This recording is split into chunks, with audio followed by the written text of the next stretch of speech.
Voilà, voilà, j'espère que vous m'entendez. D'ailleurs, on va commencer par ça avant que je me lance dans de longs monologues, savoir si vous m'entendez. Si c'est le cas, c'est le moment de m'envoyer une petite emoji de ce style, savoir que je ne parle pas dans le vide, donc de réagir. Euh, voilà, merci. Voilà, c'est en train d'apparaître. Je vois des pouces qui apparaissent sur Space. Euh, donc voilà, donc j'imagine que c'est bon. Donc on va y aller. On attend quelques secondes. Merci Léon. Licorne, merci et salut M2Conf. Salut Marc, merci. Salut Daniel, salut JR, salut Saliel, salut Alexandre, salut à tout le monde qui est là. Ce rendez-vous un petit peu impromptu. Je pensais pas faire une deuxième émission. On a fait une émission, si vous ne l'avez pas, si vous ne l'avez pas encore vue sur YouTube, sur notre chaîne YouTube, sur la chaîne de la chute. Nous avons fait une émission dans la foulée de, euh, de ce qui n'était pas encore officiellement et qu'il est devenu depuis, pendant l'émission d'ailleurs, une tentative d'assassinat contre Donald Trump, le candidat du Parti républicain, ancien président des États-Unis. Donc on a fait cette émission-là. Pendant 2 heures, on a vécu ce moment direct avec les premières réactions. On a eu en direct la conférence de presse, la déclaration de presse de Joe Biden qui est intervenu, qui s'est adressé très brièvement à la nation, comme on espérait qu'il fasse.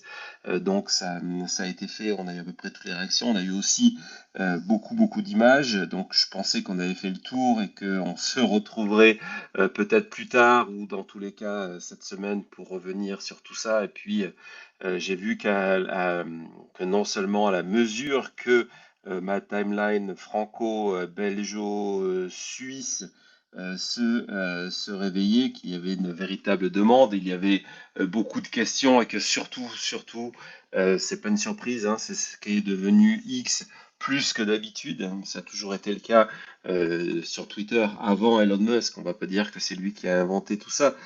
C'était déjà le cas avant Elon Musk, mais ça s'est accéléré.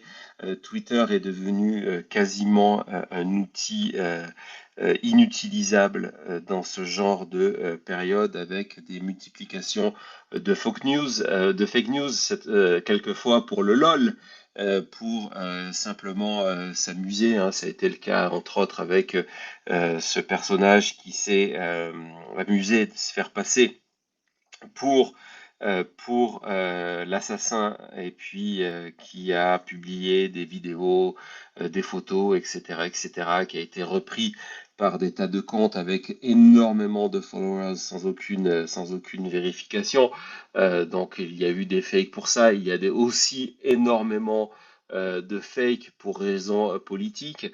Avant que le FBI confirme il y a quelques minutes le nom, l'identité du tireur, il y a eu des dizaines d'identités qui ont circulé sur les réseaux sociaux. Roger Stone, le spécialiste des sales coups de Nixon à Trump, a lui-même publié des fausses identités, une fausse identité d'une personne qui, d'après lui, était responsable de la tentative d'assassinat contre Trump.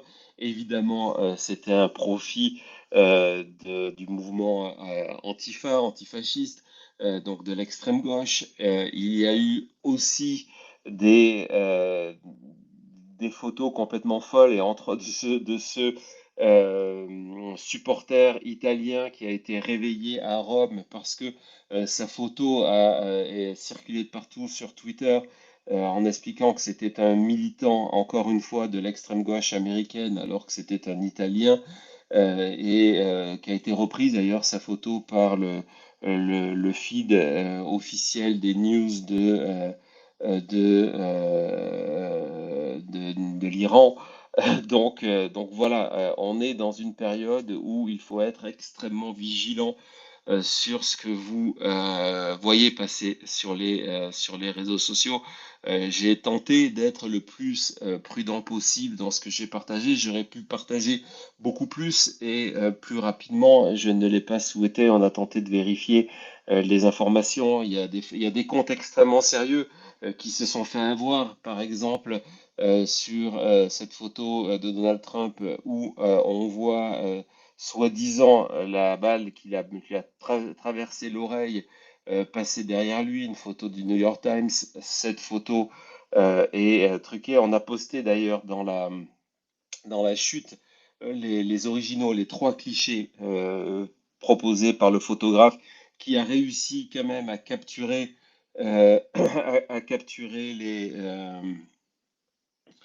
capturer l'événement, c'est-à-dire de l'instant qui a précédé l'impact, le moment de l'impact et le moment où Trump se rend compte qu'il est touché à l'oreille et on voit le sang sur ses doigts. Donc ça, ce sont des vrais documents. Donc il y a eu des multiplications de fausses vidéos, de faux documents et énormément, comme d'habitude, énormément de rumeurs. Et donc c'est pour ça que je me suis dit que ça serait pas mal de faire un petit tour ce matin, cette vidéo, ce space, je le posterai ensuite sur notre chaîne de la chute de Maintenant Média sur YouTube.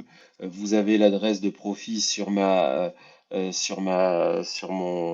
l'adresse de la chaîne sur mon profil. Je suis désolé, pour que vous compreniez, il est minuit 7 à Las Vegas. Et donc la fatigue commence à se faire sentir. Ça a été une très longue journée et qui a donc en plus est parti complètement en vrille sur le coup de 16h15 alors que je suivais comme je le fais d'habitude d'un œil le meeting de Donald Trump, donc 6h15 sur la côte Est, 18h15 sur la côte Est. Aujourd'hui, Donald Trump devait s'adresser, ça faisait 5-10 minutes qu'il parlait à une foule de supporters à Butler, en Pennsylvanie, dans un champ ouvert, ouvert, et c'est la véritable une des questions qui va arriver sur la table sur les conditions de sécurisation du périmètre de sécurité de ce champ-là. Pourquoi Donald Trump aussi, on pourrait s'étonner, il faut le savoir, c'est une petite parenthèse, les petites parenthèses, c'est ma spécialité. Pourquoi Donald Trump fait ses meetings dans ce genre de lieu qui ne correspondent pas d'habitude à l'endroit où des hommes politiques font des meetings. Il y a deux raisons à cela. Un, ça coûte très peu cher de faire des meetings dans des lieux ouverts, donc dans un champ. Là, c'était vraiment le cas. Alors que normalement, un meeting, il faut savoir qu'un meeting dans une salle à l'intérieur, l'équivalent de ce qui est un zénith en France, va vous coûter 500 000 dollars. Là, ça coûte 10 fois moins. Et puis, surtout, l'avantage de ces lieux ouverts où il n'y a pas de billetterie, où il n'y a pas de siège, où il n'y a pas de capacité maximale connue, ça permet ensuite de communiquer un petit peu comme on le veut sur les chiffres de la présence. On a vu ça lors de ces derniers meetings où on est passé dans des chiffres complètement indécents. C'était une des facilités de la chose. Donc, il avait ce meeting qui a commencé en retard, ce qui paraît encore complètement fou dans les circonstances d'un assassinat. Hein. Vous imaginez d'une tentative d'assassinat, donc vous imaginez le tueur qui en plus doit attendre avant de se glisser, de ramper sur le toit d'un building qui est d'un immeuble qui est à 150 mètres environ 150 mètres environ de la scène où Trump est en train de s'exprimer, à la droite de Trump, il doit attendre 1 heure parce que Trump a un peu plus d'1 heure d'attente. Les conditions de ce meeting sont des conditions difficiles. Avant même que tout ça se passe, les premiers échos que l'on a de ce meeting, c'est que il fait extrêmement chaud. la foule il y a des malaises dans la foule. C'est pas une première non plus chez Trump. Il y a eu ce meeting à Las Vegas et cet autre à Phoenix où il y a eu plusieurs personnes qui ont été hospitalisées à cause de la chaleur. Donc on en est là. Des gens s'évanouissent dans la foule et puis Trump arrive, commence son discours et là, il est en train de parler et on entend une série de détonations. Dans les images que l'on a vues depuis, on voit une réponse très rapide des tireurs d'élite du Secret Service qui sont passés à l'arrière de Donald Trump sur un toit et qui tirent très rapidement. On voit même que les premiers coups de feu du Secret Service démarrent avant que Donald Trump ressente l'impact. Il répond très rapidement. Pourquoi? Ça, c'est une des questions et ça fait partie. Après, c'est comme ça que se créent des théories du complot. Pourquoi ils ont attendu? Pourquoi ils ont tiré à ce moment-là? C'est parce que il existe de nombreux témoignages et il existe de nombreuses vidéos, en tout cas au moins deux, j'en ai vu au moins deux, de personnes qui étaient à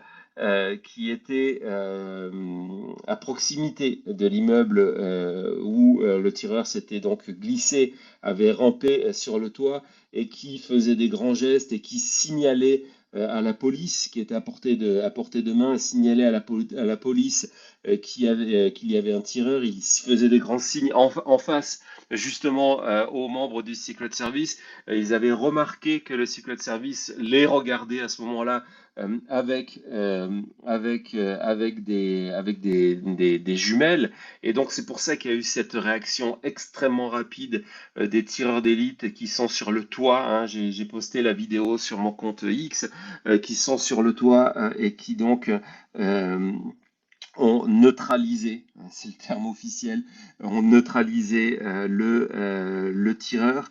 Donc neutraliser le tireur, ce qu'on sait du tireur, on a désormais, là c'est pareil, il y a énormément d'informations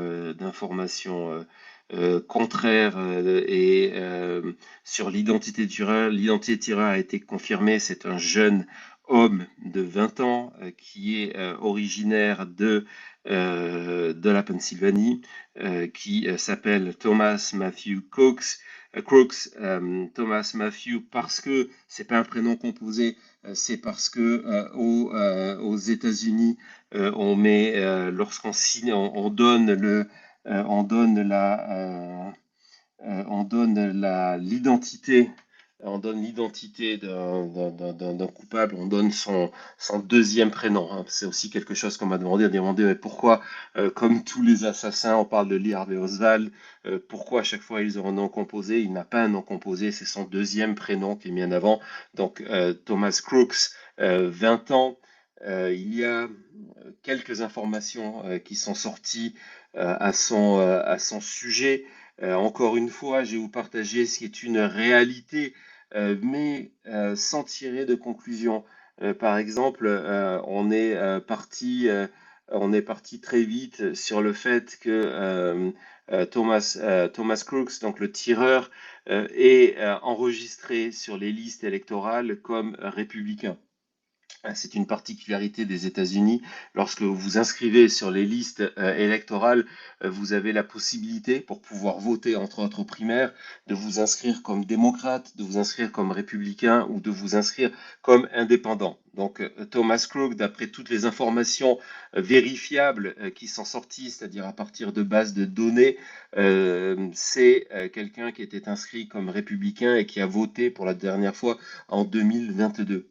Mais qu'il ait été inscrit comme républicain, comme démocrate ou comme indépendant, une étiquette politique n'est pas une motivation, un motif à essayer de tuer quelqu'un.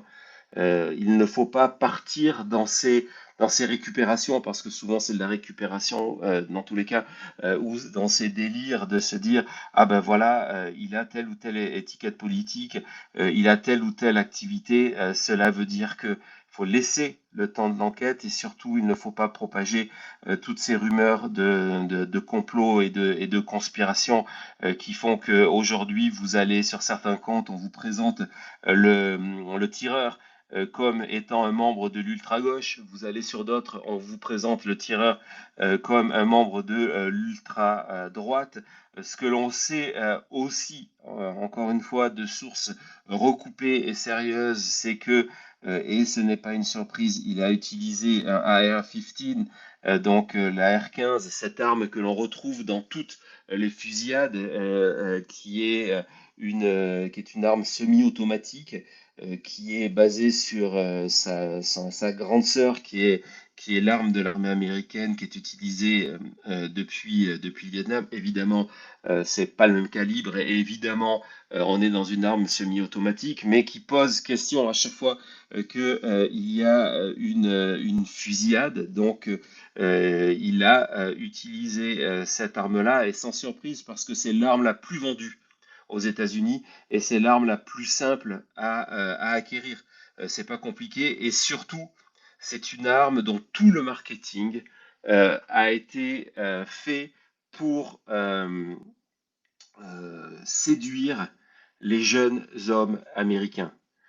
Parce que toutes les opérations publicitaires sont faites autour de communication façon jeu vidéo, par exemple, et donc c'est une arme qui plaît énormément aux jeunes Américains. Donc c'est pour ça que c'est une arme qu'on retrouve fréquemment dans les fusillades. C'est un vrai sujet. Comment on a décidé, les fabricants d'armes ont décidé de créer et d'habiller, de designer une arme pour les vendre aux jeunes Américains.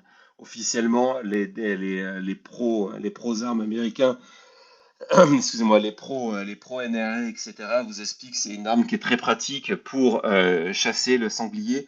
Mais bon, aujourd'hui, les gens qui ont, la majorité des gens qui ont des AR-15, ils ne chassent pas les sangliers. Donc voilà, donc c'est une arme qui coûte pas très cher, qui va coûter entre 1000 et 1500 dollars, que l'on peut acheter à crédit, que l'on trouve très facilement, qu'on peut acheter par correspondance, même s'il y a s'il y a des contrôles, ce sont des contrôles limités, ça dépend des États. Donc évidemment, c'est quelque chose que l'on va apprendre dans les jours à venir. Pour l'instant, il n'y a aucune information, parce que là aussi, j'ai vu passer tout et n'importe quoi. Il n'y a aucune information officielle sur l'origine de cette arme. Il n'y a aucune information officielle sur les motivations de Thomas Crooks. On ne sait pas, hein. Et c'est le moment où il faut se dire, et c'est souvent ce que ne font pas et je le regrette, et c'est pour ça que sont souvent la cible de mes remarques, les experts de plateau qui essayent de vous donner des réponses à tout, et entre autres, on va en parler sur l'indécence de vous livrer aujourd'hui une analyse politique de ce qui s'est passé. Euh, on ne sait pas quelles sont les motivations de Thomas Crooks. On ne sait pas si c'est quelqu'un qui avait des problèmes de santé mentale, ce qui est souvent le cas dans ces fusillades. On ne sait pas s'il avait une raison particulière, mais ce qui est certain, parce que là aussi j'ai lu et vu passer n'importe quoi, il n'a pas utilisé un fusil à plomb, il n'a pas utilisé des BB guns, des balles à compression, du airsoft, etc., etc. Il a utilisé une arme capable de tuer et une arme qui a tué.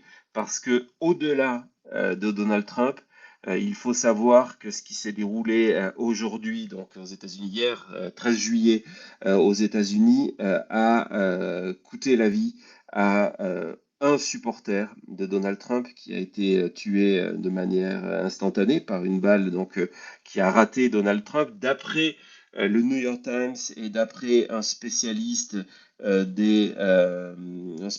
universitaire qui a écouté les enregistrements de la fusillade. On estime que Thomas Crooks, chiffre à confirmer, aurait eu le temps de tirer 8 fois avant d'être abattu par le Secret Service. Et donc, ces balles ont créé des dégâts et ont tué un supporter de Donald Trump qui était venu tout simplement écouter un meeting politique et en a blessé deux autres, dont une personne dans un état extrêmement grave aujourd'hui. Donc voilà, donc ça, ce sont des faits.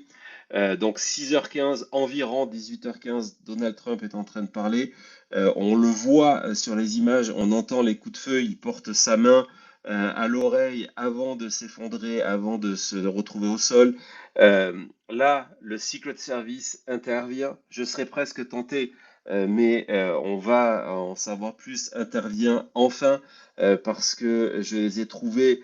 Vous le savez, j'ai travaillé sur l'assassinat de JFK, je connais d'anciens membres, j'ai interrogé énormément d'anciens membres du Secret Service qui m'ont parlé des procédures du Secret Service qui ont énormément évolué parce que il y a eu l'assassinat de JFK en 63 qui a fait qu'il y a eu une refonte des procédures de sécurité. Il y en a eu une deuxième après la tentative d'assassinat contre Ronald Reagan. Euh, et là, j'ai été étonné de voir la distance et du temps compris, même si c'est un temps de réaction très rapide du membre de Secret Service pour se précipiter et faire cette espèce de pyramide humaine sur Donald Trump qui est au sol. Grâce au micro qui reste ouvert, on a pu entendre ce moment avec des membres du Secret Service euh, euh, qui, euh, qui discutent entre eux en disant voilà, il faut le sortir de là, il faut le sortir de là. Un membre qui explique que le tireur is down, que le tireur, donc ça veut dire que la fusillade est terminée. Donc les membres du Secret Service savent à ce moment-là que la fusillade est terminée. En tout cas, s'il s'agit d'un seul tireur, c'est ils n'ont pas de cette certitude à ce moment-là. On l'a maintenant. On l'a maintenant. Et, euh, et donc que le tireur a été neutralisé. Donc à ce moment-là, on décide de lever Donald Trump, qui demande de pouvoir remettre ses chaussures. Il a dû perdre sa chaussure au moment de cette mêlée humaine au-dessus de lui.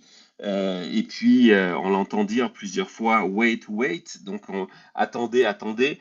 C'est ce moment-là où il lève le poing et il salue la foule qui se met à chanter USA, USA. Alors, ce USA, USA, c'est quelque chose qui a été créé pour Trump pendant les meetings de Trump lorsque à chaque fois qu'il y avait un contre-manifestant qui était là et qui était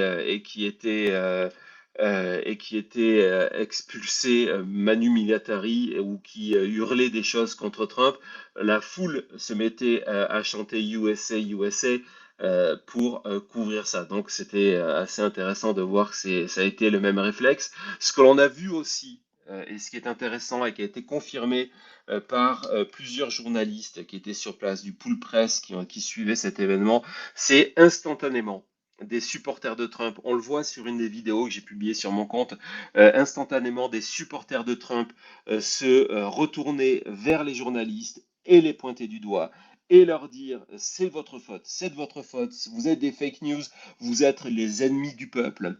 Et il y a plusieurs journalistes qui racontent que il y a eu des mouvements de foule vers eux à ce moment-là et que c'est la sécurité soit la sécurité privée, parce qu'il faut savoir qu'aujourd'hui, les journalistes, lorsqu'ils vont dans des meetings de Trump et lorsqu'ils en ont les moyens, ils sont souvent encadrés par de la sécurité privée qui les accompagne. Donc c'est la sécurité privée et la sécurité du meeting qui a empêché l'accès aux poules journalistes. Mais c'est intéressant de garder cette idée en tête que la première réaction, et on le voit sur les images, regardez les images, vous avez tout de suite des personnes qui se tournent vers les caméras, qui les insultent et qui sont d'une agressivité extrêmement forte. Là, à partir de là, Donald Trump a été évacué, on le voyait saigner de l'oreille, il a été transporté vers un hôpital qui a été évidemment sécurisé. Il a pu avoir un examen et quelques minutes après, il a donc publié sur Truth Social on va dire son expérience de la chose en expliquant qu'une des balles que euh, lui avait percé le haut de l'oreille. Donc voilà, on a entre-temps eu des images de Donald Trump qui était retourné dans le New Jersey pendant l'été. C'est sa résidence. Sa résidence est dans une de ses propriétés de New Jersey parce que la Floride c'est trop chaud et c'est trop humide. Donc il est retourné là-bas. Et on a eu la confirmation parce que évidemment il y a un cadre politique extrêmement important au-delà du fait que c'est la campagne présidentielle, c'est que on arrive cette semaine, la semaine qui va débuter demain, on arrive à la convention du Parti républicain.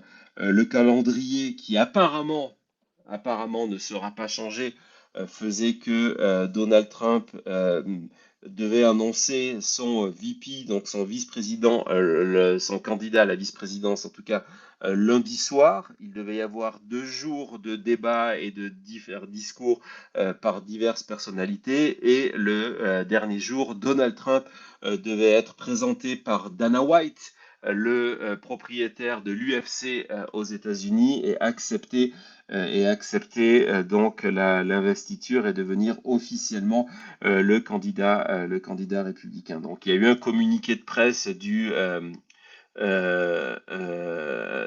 eu un communiqué de presse du, du RNC, donc du parti républicain, pour confirmer que le calendrier ne devait pas bouger et que Donald Trump sera bien présent à la convention. Donc voilà ce qu'on peut dire sur les événements. On m'a aussi beaucoup écrit pour à la fois me demander ou à la fois affirmer que c'était bon maintenant, l'élection présidentielle était terminée, que ce qui venait de se passer allait permettre à Donald Trump de l'emporter en novembre prochain. Sincèrement, je ne fais pas dans la voyance. Je ne peux pas vous dire quel sera l'impact. Et puis, c'est ce que j'ai expliqué dans notre émission du soir, en me référant au formidable discours que je vous invite toutes et tous à aller écouter, que j'ai publié quelque part dans ma timeline, le discours prononcé par RFK, donc Robert F. Kennedy, le frère de JFK, le père de RFK Junior, qui est aujourd'hui candidat. Donc RFK qui, le 5 avril 1968, a prononcé un discours extraordinaire à Cleveland au lendemain de l'assassinat de Martin Luther King, en revenant sur le drame de la violence armée, aux États-Unis, qui pouvait toucher tout le monde. Hein. Il était bien placé pour en parler parce que son frère a été assassiné. Ce qu'il ne savait pas, bien évidemment, c'est qu'un mois plus tard, il serait assassiné à son tour. Et donc, c'est un discours extraordinaire sur cette violence qui gangrène les États-Unis. C'est un discours qui date de 1968, mais qui a toute son euh, tout son sens encore aujourd'hui, en 2024. Et il commence en disant, voilà, ce n'est pas le moment de parler politique. Et en gros, aujourd'hui, je sais que les experts de plateau le feront parce que c'est ce qu'ils font, mais c'est les mêmes qui nous expliquaient la semaine dernière que la campagne était terminée parce que Joe Biden, etc., viendront vous expliquer que ce qui va se passer dans les prochaines semaines, les conséquences politiques de cette tentative d'assassinat contre Donald Trump. On est dans du territoire inconnu. Il y a très très peu de références. Il y en a, on m'a beaucoup parlé de Bolsonaro au Brésil. Certes, la seule référence américaine qui existe à ce sujet-là, c'est à Milwaukee en 1912, je crois, la tentative d'assassinat contre Roosevelt, qui était en pleine Theodore Roosevelt, hein, pas Franklin Delano Roosevelt, mais Theodore Roosevelt, qui était en pleine campagne présidentielle. Et à l'époque, déjà, la presse expliquait que cette tentative d'assassinat allait lui permettre d'attirer la sympathie du public et de gagner l'élection. Il a perdu l'élection. Il a été battu par Woodrow Wilson, donc, on n'en sait rien. On n'en sait rien. Donc ça c'est un point important. Moi, ce dont je voulais parler, c'est ce que j'ai fait dans notre émission de la nuit sur la chute, c'est que euh, plus que les conséquences politiques, ce qui est important à mon avis, à mes yeux, ce sont le symptôme, ce que représente cet acte, qui est, et vous savez tous, du moins la plupart des personnes qui me suivent sur Twitter connaissent ma position et elle n'a évidemment pas changé.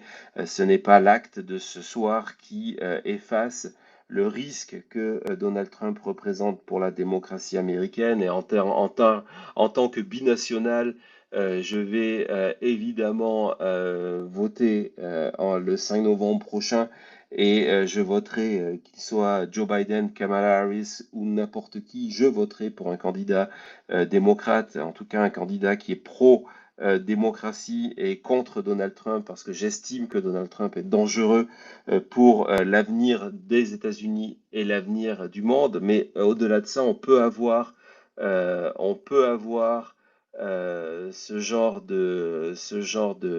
d'opinion et condamner, condamner avec la plus grande des fermetés, la plus grande des horreurs, ce qui s'est passé aujourd'hui. Il n'y a rien qui justifie ça.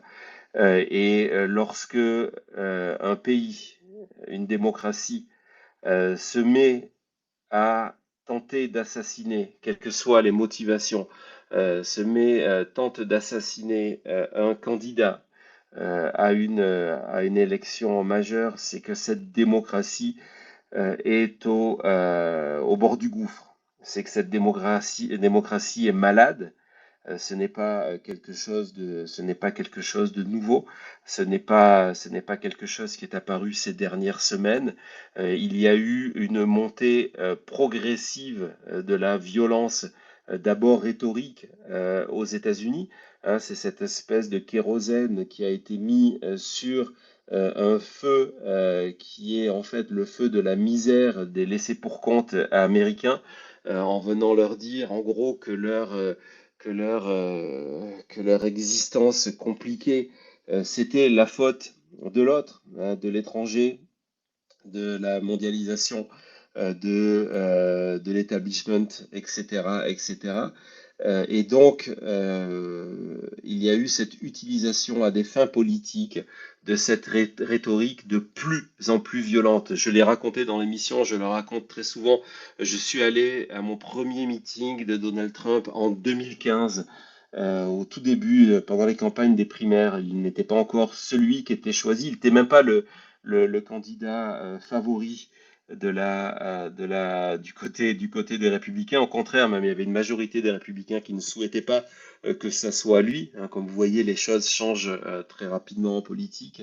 Et j'avais été, je crois que c'est un des moments, j'ai un ancien passé de journaliste d'enquête, donc je me suis retrouvé dans des situations par moments un petit peu compliquées, mais en termes de peur et en termes d'angoisse et en termes de mal à l'aise, je crois que ça a été un des moments les plus déplaisants de mon existence. À ce moment-là, dans un de ces thèmes de campagne de Trump, il continue à le faire. Il continue à le faire de temps en temps, mais il ne le fait pas plus systématiquement. Mais en 2015-2016, il le faisait systématiquement. Il s'attaquait aux médias, parce que les médias sont un des gardiens, la presse est un des gardiens de la vérité. Et donc il fallait s'attaquer à ça parce que ça permettait de décrédibiliser les personnes qui pouvaient dénoncer ces agissements passés, présents et futurs. Donc, il se tournait vers la presse et les présentait à ses fans comme des fake news, comme les ennemis du peuple, etc. Et à ce moment-là, vous aviez toute une salle, c'était pas une grande salle, mais vous avez toute une salle qui se tournait vers les médias et qui les huait et qui les insultait durer une petite minute. Je n'étais pas avec un passe-presse, donc j'étais vraiment au milieu de la foule. J'étais à deux trois rangs de Donald Trump à ce moment-là, donc j'étais au milieu de cette foule et j'étais avec Thomas, avec mon fils aîné, et je me souviens, et c'est un moment qui est resté gravé dans ma mémoire, de lui avoir dit à ce moment-là que c'était extrêmement dangereux ce qui était en train de se passer, que Trump, ça aurait pu être neutre, avec une autre étiquette politique. Je me sens ni démocrate, ni républicain, ni indépendant. Je suis indépendant de caractère, point. Euh, mais que il venait de libérer des interdits. Il venait de libérer des pulsions et que c'était extrêmement dangereux. Qu'une fois que ces pulsions-là étaient libérées, et c'est forcément un enseignement, vous savez que une fois par semaine, on fait une émission avec Maître Eolas qui s'appelle Sentinelle, sur la politique française, et c'est un enseignement pour la politique française aussi, c'est que une fois que on a libéré ces pulsions, lorsqu'on a donné une forme de légitimité à la haine de l'autre, que ce soit une haine par rapport à son statut social, une haine par rapport à une profession, une haine par rapport à ses idées politiques, une haine par rapport à sa sexualité, une haine par rapport à sa couleur de peau ou une haine par rapport à sa religion, c'est très difficile de remettre sur ça, de revenir en arrière, de remettre aux États-Unis, on a une expression, on dit de remettre le dentifrice dans le tube. C'est exactement ça. Et donc, il y a eu ce moment de libération du pire, de la parole dans l'excès. On a vu que pendant les 4 ans de la présidence de Trump, il y a eu une recrudescence des crimes dits de haine contre non seulement des, des- les communautés par rapport à leur religion, par rapport à leur couleur, mais aussi par rapport à leur sexualité, ou même, il y a une recrudescence légère, mais une recrudescence des crimes vers les handicapés, par exemple. Donc ça, c'est pendant les 4 ans, et il y a eu un nombre record de meurtres faits par les suprémacistes blancs de 2016 à 2020, qui a renvoyé 40 ans en arrière. Parce que euh, il y avait un président et un parti qui avait donné le go, avait donné l'autorisation de dire ok, c'est normal, on vous comprend. There are good guys on the both sides. Il y a des bonnes personnes des deux côtés. Et tout ça, c'est cette rhétorique de la violence qui crée des divisions profondes, divisions exacerbées par les réseaux sociaux. Regardez à quoi ressemble X, des décisions exacerbées par les chaînes Tout Info, Fox News, CNews en France, c'est exactement la même chose. ont fait qu'on est arrivé en 2020 avec le refus. Ça a été le plus grand des tabous, le refus du verdict des urnes, avec Trump qui a refusé sa défaite. On est rentré dans un univers où on ne parle plus de concurrents politiques du camp d'en face, mais d'ennemis. On n'est même plus dans des rhétoriques. Souvent, c'était des rhétoriques de football. On était pour une équipe ou on était pour l'autre. Là, le camp d'en face, c'est celui de l'ennemi. Il y a eu, après Covid, des mouvements de population importantes où certains électeurs se sont dit non, mais je peux même plus vivre dans mon État, dans l'État que j'habite, parce qu'il est démocrate ou parce qu'il est républicain. Il faut que j'aille m'installer dans un État ailleurs. C'est pour ça qu'on a vu beaucoup de monde aller s'installer, par exemple, vers le Texas ou vers la Floride, qui étaient des laboratoires MAGA, parce que ce sont des gens qui ne se retrouvaient plus dans leurs propres États, parce qu'il y avait cette division de plus en plus forte. Et cette rhétorique a encore pris plus d'ampleur après le Big Lie donc de 2020, lorsque Trump s'est retrouvé inculpé au cœur des affaires, après tous ses efforts pour empêcher d'être jugé, lorsqu'il a compris que il allait être jugé, il y a eu une rhétorique extrêmement violente mise contre les magistrats et donc qui a créé encore une fois des nouvelles divisions. Et ce qui s'est passé hier, quelle que soit la couleur politique de Thomas Crooks, donc du tireur qui a tenté d'assassiner Donald Trump et qui a tué des supporters de Donald Trump, quelles que soient ses motivations, qui sont d'ailleurs peut-être même pas politiques, on n'en sait rien pour l'instant, on n'en sait rien. Et d'ailleurs, parenthèse là-dessus, je vois partager en ce moment par des comptes francophones, j'en ai vu passer plusieurs pendant que j'étais en train de vous parler. De plusieurs comptes francophones qui partagent des fausses vidéos de soi-disant Thomas Cook qui explique qu'il déteste les républicains, il déteste Donald Trump. C'est un imposteur qui s'est amusé toute la journée avec la communauté MAGA en faisant croire qu'il était lui et qu'il était le tireur et c'était complètement bidon. Et quand je vois la fachosphère française qui est en train de s'emparer de ces vidéos et de les publier en disant voilà, c'est la preuve que c'est l'ultra-gauche. C'est débile, mais c'est un pranks.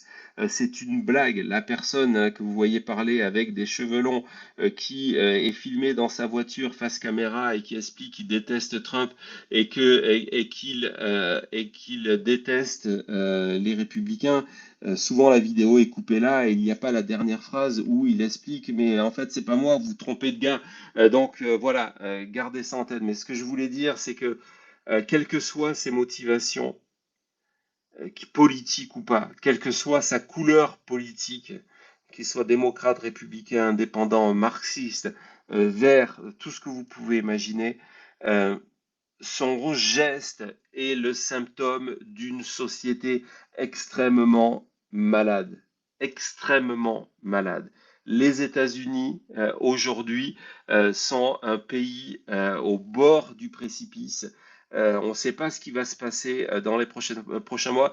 Je refuse de sombrer dans un espèce de pessimisme qui souvent d'ailleurs, ce pessimisme est lié à une volonté de vous fournir un contenu angoissant, anxiogène, parce que ça crée de l'engagement. Allez écouter la télévision en France sans même partir sur Donald Trump, mais sur toute sur la situation française. Et vous avez remarqué que la peur fait vendre. Tout ce qui est angoissant et anxiogène fait vendre, fait du clic, crée des engagements et justifie la présence sur les plateaux d'experts et de toutologues divers. Et donc, Je vais rarement sur ce territoire-là parce que je pense que ce qui est plus important, c'est ce qu'on fait dans notre émission La Chute sur l'actualité politique américaine et c'est ce qu'on fait avec Maître Eolas dans Sentinelle sur la campagne française. On pense que c'est plus important d'éduquer, de partager le savoir.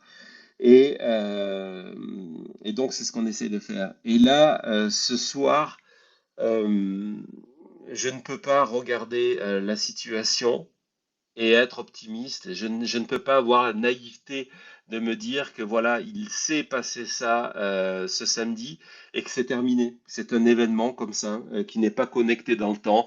Et puis la campagne va reprendre, l'été va continuer et on va faire comme si rien n'était. Ce moment que nous avons vécu, c'est c'est un moment, même s'il était surprenant, évidemment, personne s'y attendait. C'est quelque part une évolution logique de la dérive de la société américaine depuis au moins 2015, même avant, parce que pour moi, cette radicalisation de la société américaine a débuté quelques années avant et on est vraiment dans ça. Et de croire que cela va s'arrêter à cette tentative d'assassinat contre Donald Trump, c'est une preuve de naïveté, c'est une erreur qui, à mon avis, est grave. Je vous parlais tout à l'heure de la, de l'assassinat de Martin Luther King, de John F. Kennedy ou de RFK en 68, 63, 68, donc avec tentatives d'assassinat sur Wallace, avec d'autres événements où il y a donc, c'était un moment pareil où la société américaine était au bord du précipice entre d'un côté la guerre froide, de l'autre une société américaine qui était divisée entre déjà le nord et le sud, entre une Amérique qui avait décroché et une Amérique qui était en voie qui était en industrialisation et qui vivait le boom de l'après-guerre et les années 60 aux États-Unis ont été d'une violence extraordinaire sur les campus, dans les rues. Regardez ce qui s'était passé, entre autres, dans de très grandes villes américaines avec des émeutes, mais aussi donc une violence politique. Et donc, dans cette fin des années 60, l'Amérique était, avec en plus le Vietnam derrière, était, hein, je suis désolé, c'est pas, je voulais pas faire un espèce de cours comme ça de politique et d'histoire américaine, mais on en est là. Et donc, le pays a été à ce moment-là au bord du précipice. Et je ne dis pas que l'histoire se répète, même si c'est un thème intéressant. D'ailleurs, c'était le thème que j'ai eu au bac, à mon bac d'histoire, il y a bien longtemps maintenant. Mais en tout cas, on en est là. On en est à un moment où on se dit, nous sommes dans cette situation où le pays est divisé, où on n'arrive pas à se réconcilier. Il faut qu'on retourne, et vous allez voir, c'est une situation qui va vous rappeler la France. On va retourner 15-20 ans en arrière où il y avait tous les 4 ans une campagne présidentielle. Et puis le président qui était élu était en gros était considéré comme le président de tous les Américains. Et s'accompagnait pour lui d'une période de ces fameux 100 jours où il avait derrière lui le soutien du peuple américain, qu'il ait voté pour lui ou pas. C'est terminé. Aujourd'hui, lorsqu'on regarde les courbes de popularité des présidents, et c'est pour ça que c'est un outil à prendre avec des réserves lorsqu'on essaye de faire de la prospective pour les élections de novembre prochain, lorsqu'on regarde les courbes de Donald Trump lorsqu'il était président ou de Biden depuis qu'il est président, on se rend compte que c'est fini. C'est-à-dire qu'un président qui est élu n'arrive plus à être le président de tous les Américains. C'est pas qu'il ne le souhaite pas, hein. C'était par exemple le cœur de la politique de Biden, entre autres d'aller chercher un espèce de compromis, mais c'est parce que l'électeur américain n'est plus dans cette disposition d'esprit. Pourquoi? Parce que on le cultive dans ce rejet permanent de l'autre. Nous sommes en guerre en permanence. Lorsque vous regardez jour après jour, comme je le fais, Fox News, la campagne pour faire tomber Biden ou pour avoir fait tomber Obama a débuté le jour où il gagne. Donc les Américains en permanence sont dans cet esprit de voilà, on ne va pas accepter le président qui est en place, on va rejeter, on est en guerre contre l'autre. C'est cultivé, entre autres, MAGA aujourd'hui cultive ce rejet de manière extrêmement forte. Évidemment, la gauche américaine a cultivé ce rejet de manière extrêmement forte lorsque Donald Trump était président, mais le résultat de tout ça, c'est qu'en gros, depuis l'élection de Obama, nous sommes dans du rejet permanent de l'autre. Et le rejet permanent de l'autre, il glisse dans la société. Il commence, c'est un rejet permanent d'un élu politique, et puis finalement, c'est un rejet permanent des supporters de ce candidat-là. Et donc, on a aujourd'hui une situation qui est extrêmement grave. Et donc, c'est pour ça que ça m'intéresse pas de me projeter. Je pense pas en être capable de me projeter en vous disant, ben voilà, c'est ce qui va se passer le 5 novembre. Donald Trump a gagné l'élection ou Donald Trump n'a pas gagné l'élection. Ce n'est pas un sujet qui m'intéresse aujourd'hui. Ce qui m'intéresse aujourd'hui, c'est de me dire, OK, comment on fait pour s'en sortir? Comment on fait pour sortir de cet engrenage que l'on a depuis des années, depuis plus d'une décennie, qui est en train de ronger les Américains? Comment on fait pour que les Américains se remettent à vivre et à travailler ensemble en harmonie? Comment on fait pour que la politique et la haine de l'autre soient de moins en moins importantes? Donc il y a des directions. On pourrait se dire, voilà, euh, on pourrait se dire, tiens, voilà,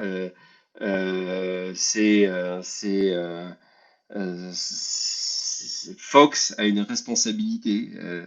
X, Facebook a une responsabilité dans cette division-là, en faisant des algorithmes qui mettent en avant les messages qui vont vous énerver, qui vont vous engager, qui vont vous aussi vous confirmer dans votre bulle d'opinion.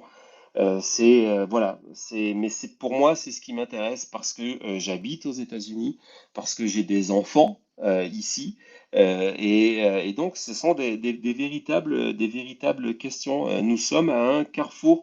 Ce qui s'est passé aujourd'hui, encore une fois, la tentative d'assassinat contre Donald Trump, c'est le symptôme d'une société gravement malade.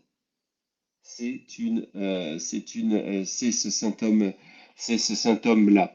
Une dernière petite chose, peut-être après je prendrai certaines de vos questions si vous avez des questions, sinon on va arrêter là, mais une dernière petite chose juste pour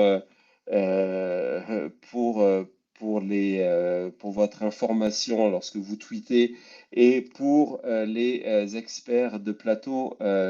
On parle du Secret Service. Ce ne sont pas les services secrets.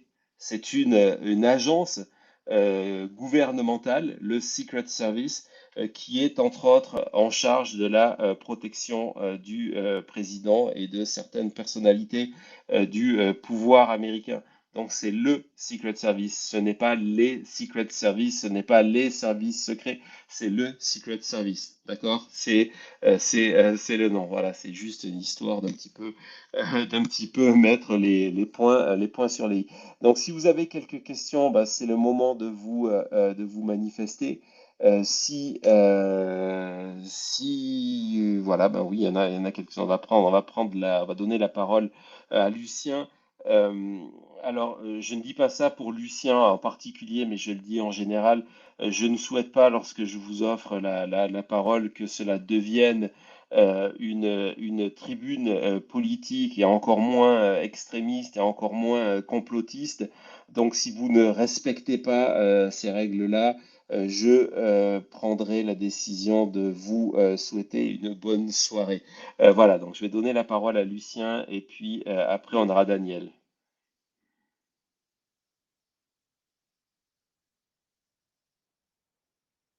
Lucien, c'est à vous. Il faut cliquer sur l'icône du micro tout en bas sur votre... Ah, je Voilà, crois que ça fonctionne. j'ai enfin trouvé comment fonctionne le bazar. Oui, j'avais juste une question. Ce fameux fusil d'assaut semi-automatique, là, ça m'a l'air d'être un engin assez précis et performant. Je me demandais, qu'est-ce que ça nous dit, le fait qu'il a raté sa cible? Oh, bon, déjà, on va pas se perdre on va pas se perdre en conjoncture là-dessus. Euh, Ça veut dire quoi rater une cible lorsqu'on tire à 150 mètres sur une personne qui est en train de bouger, on le voit sur les vidéos, qui est en train de parler, qui est en train de se tourner, et lorsqu'on vise apparemment au niveau de la tête. C'est vrai qu'on est habitué, parce qu'on est habitué au cinéma, on se dit voilà, c'est un tir facile. Je peux vous dire, hein, sans rentrer pour le coup dans la conjoncture, ce n'est pas forcément un tir facile. Un tir à distance comme ça doit prendre, ce que n'importe quel tireur d'élite peut vous dire, doit prendre en compte la distance, l'angle de tir, la vitesse du vent, si le vent est à... Il y a beaucoup d'éléments avant de faire un tir. Souvent, on voit pas ça dans les films, on voit les gens viser et tirer et toucher leur cible, quelle que soit la distance. Dans la vraie vie, c'est plus compliqué. Les balles sont passées proches de Donald Trump. Et dans la réalité, à quelques centimètres, il aurait pu être tiré. La personne qui est en face de ce que l'on sait de Thomas Crook, c'est pas un ancien, c'est un jeune de 20 ans. Ce n'est pas un ancien militaire qui avait, par exemple, cette expérience du tir à distance. Je pense pas qu'il faut y voir plus qu'autre chose, parce que je sais que on commence dans cette direction. Je ne dis pas que c'est votre cas, mais c'est parce que je l'ai vu passer sur Twitter. C'est que c'est comme ça qu'on construit des théories du complot en disant mon Dieu, s'il l'a raté, c'est qu'il a fait exprès. C'est parce que c'est quelque chose qui a été créé par Donald Trump et son équipe pour faire une opération de communication. On a entendu du côté cette fois-ci de la gauche les arguments habituels dits par la droite américaine, entre autres par du Alex Jones avec du false flag, etc., etc. J'ai pas envie d'aller dans cette direction. Je ne pense pas que ce soit cette direction. Je n'ai pas vu d'éléments pour l'instant qui me permettraient même d'aller dans cette direction. Je pense que c'est quelqu'un qui, à une certaine distance, a essayé d'assassiner Donald Trump, n'a pas réussi et par contre a tué les personnes qui étaient dans le champ de ce tir-là. Voilà, voilà, voilà. Lucien, vous pouvez rappuyer sur le micro. J'ai vu passer aussi des interprétations dans tous les sens, c'était pour ça ma question. Merci Non. beaucoup. Je vous en prie, merci, au revoir. Je vais donner la parole à Daniel maintenant. Hop, Daniel.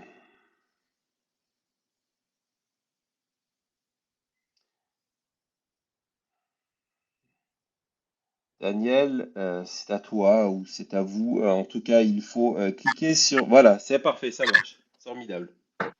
Bonsoir William. Écoute, encore merci pour le partage de ces informations. Écoute, je voulais te demander si le profil du suspect était, au fil des heures, confirmé, notamment sur son orientation politique.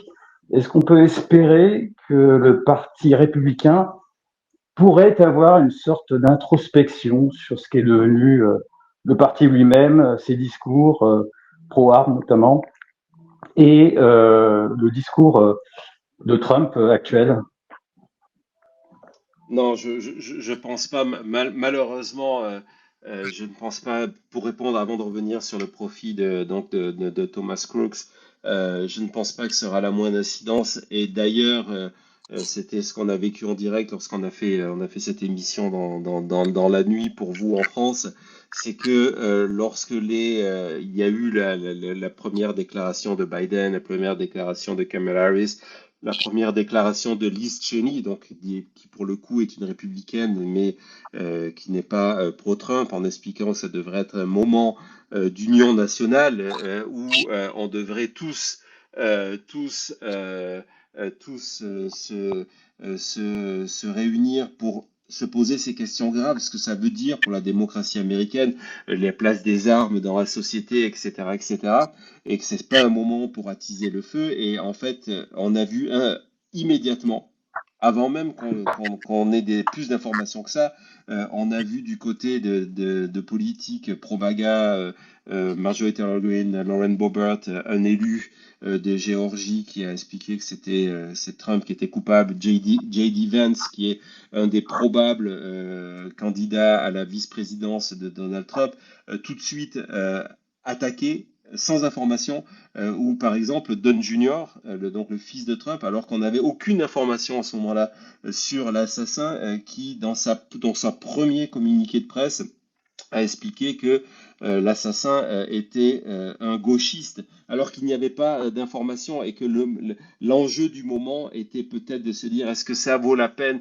de faire une réflexion? Non, je pense que la seule, et c'est triste de le dire, que la seule priorité en ce moment dans le camp Trump, et c'est aussi de toute façon une question qui va habiter la réflexion du camp Biden, c'est se dire comment politiquement je peux profiter de cette situation.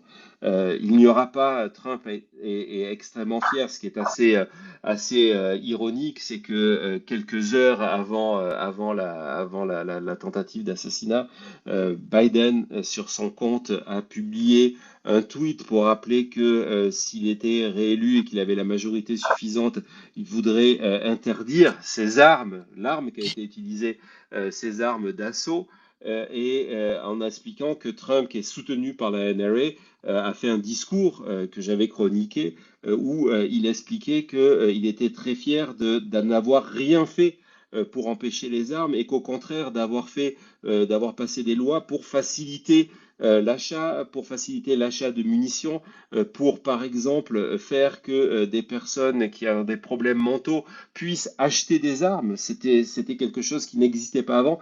C'est grâce à Trump que ça a été fait. Donc je pense pas qu'il y ait une remise en question à ce niveau-là. Et sur justement le profil de Thomas Matthew Crooks, on en sait très peu.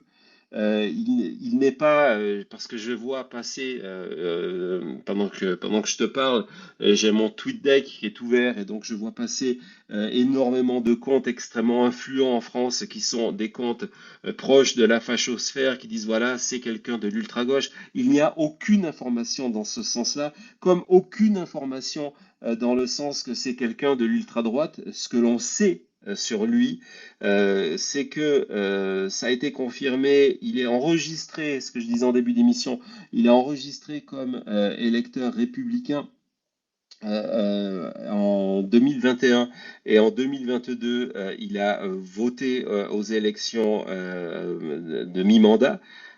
Pour moi, de toute façon, ça veut strictement rien dire. C'est pas parce qu'on a une étiquette d'un parti que ça donne une raison à un geste. C'est à peu près la chose qu'on sait. Ce qui est intéressant aussi, et je sais qui intéressait les enquêteurs, c'est le t-shirt qu'il portait au moment de cette tentative d'assassinat. Il portait un t-shirt où il y avait écrit dessus Demolitia, c'est un jeu de mots entre démolition et militia, donc les milices. Et c'est un t-shirt qui est vendu par une chaîne YouTube Pro Arms, qui est très clairement dans le camp NRA et Donald Trump. Donc on est dans de la confusion, mais on va pas tirer une conclusion aujourd'hui sur une motivation parce qu'une personne porte ce t-shirt-là ou parce que en 2022 elle était inscrite sur une liste électorale avec telle ou telle étiquette. Pour l'instant, on n'en sait rien. Et c'est ce qu'il faut garder en tête. On n'en sait rien, on ne connaît pas l'étiquette politique, les motivations politiques, on ne sait pas pourquoi il a décidé d'aller sur ce toit et de tirer sur Donald Trump. J'imagine, en sachant les conséquences, ça me rappelle cette interview de JFK qu'il avait donnée dans l'avion qui l'amenait vers le Texas, où on l'avait interrogé sur les craintes de se faire assassiner, parce qu'à l'époque, le Texas était un État extrêmement hostile à Kennedy. Et JFK, j'ai plus la citation exacte, mais avait dit que de toute façon, si la personne qui avait décidé de le tuer avait été prêt à donner sa vie, on ne pourrait pas faire grand-chose. Et donc, voilà, on ne sait pas qu'est-ce qui a fait que ce jeune homme a attendu plus d'une heure que Donald Trump arrive, monte sur ce toit, rampe sur ce toit et tire environ 8 coups de feu dans sa direction, en sachant que face à lui, il y avait plusieurs tireurs d'élite sur les toits et que eux ne rateraient pas leur cible. Et c'est exactement ce qui s'est passé. Eh bien, William, je te remercie 1000 fois. Je t'en prie. Merci beaucoup, Daniel. À très vite. Très vite. Voilà, s'il n'y a pas d'autres questions, je pense qu'on va arrêter là. Ça fait environ 1 heure. Vous avez été très nombreux à vous joindre à cette émission. Encore une fois, cette émission, je vais la poster sur ma chaîne YouTube que je vous invite à aller écouter. Il y a l'émission qu'on a fait cette nuit. On va avoir des tas d'émissions toute la semaine. On avait prévu déjà une semaine assez importante avec la convention républicaine. Évidemment, on va continuer à suivre ça. Évidemment, on va continuer à suivre la campagne américaine. On va essayer de voir ce qui se passe et puis surtout, on va être extrêmement vigilant sur ce que je vous expliquais le symptôme d'une société malade. Mon émission, pour ceux qui ne me connaissent pas, l'émission que je consacre depuis 2020 à Donald Trump s'appelle La Chute. C'est une émission que j'ai débutée en podcast audio le 20 décembre 2020, avant le 6 janvier. Avant le 6 janvier. Et dans la présentation de cette émission, j'expliquais que j'allais chroniquer la chute de Donald Trump ou, s'il n'y avait pas de chute de Donald Trump, la chute de la démocratie américaine. Hier, samedi 13 juillet 2024 aux États-Unis, on s'est approché un peu plus de cette deuxième étape et donc il va falloir être extrêmement vigilant. Voilà, je tiens à vous remercier. Je vois que d'autres personnes veulent parler. Il est 1 heure du matin ici, je suis désolé, mais ça fait une énorme journée pour moi. On se refera ce space. Soyez vigilants, allez vous inscrire sur notre chaîne, allez dans ma bio, notre chaîne YouTube, c'est complètement gratuit. Allez vous abonner à la chaîne, allez regarder nos programmes et puis on reviendra parler ici. Merci beaucoup à toutes et à tous. Vous avez été très nombreux à être passés, à avoir écouté de manière extrêmement attentive ce que l'on pouvait dire. Soyez vigilants sur ce que vous voyez passer sur les réseaux sociaux. Hein, en même temps que je vous parle, je vois sur mon TweetDeck passer des dizaines et des dizaines et des dizaines de messages construits sur des fake news. X n'est malheureusement plus un outil pour apprendre, pour partager, pour connaître et pour la vérité. Donc soyez extrêmement vigilants. On a fait le tour de tout ce qui était, tout ce qu'on savait ce soir. Il est 1 heure du matin, dimanche 14 juillet à Las Vegas. Il n'y a pas plus d'informations que ce que je vous ai donné.